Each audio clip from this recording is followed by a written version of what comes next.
En plein hiver ou sous la chaleur écrasante de l'été, ceux qui ont fait le tramway 3 et 4 étaient réunis au parc des expos de Montpellier. Durant 3 ans, 170 entreprises ont œuvré sur les 23 km du parcours des 2 lignes dessinées par le couturier Christian Lacroix.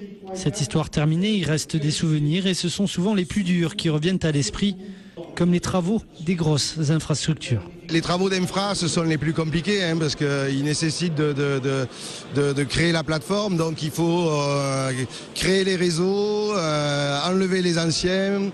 Et voilà, donc les travaux de canalisateurs sont quand même pas évidents, c'est physique. Les travaux de pose de rails également, parce qu'on pose des rails par tous les temps. Antise des 800 ouvriers qui ont travaillé sur le chantier, certains quartiers en centre-ville ou aux abords. Il a fallu parfois creuser très profondément pour installer des systèmes de canalisation. 6 mètres voire 7 pour une canalisation en 1200 et devant la tour de la Babotte du 1500 même, du 1500 avec des ouvrages de génie civil enterrés d'une vingtaine de mètres carrés qui faisaient à peu près 6 mètres par 5, voilà, des gros ouvrages qu'on réalise d'autres fois, mais en plein centre-ville comme ça c'était la première fois, quoi. Où un territoire vit, où un territoire désigne.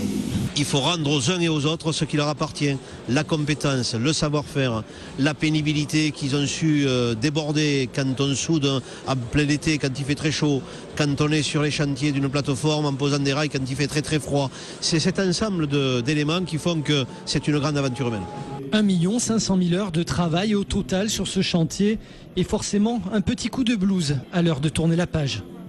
Il y a un gros coup de blues. Voilà. Mais on n'a pas tout à fait fini quand même. Ça se terminera le 6 au soir. Voilà. C'est pas tout à fait fini.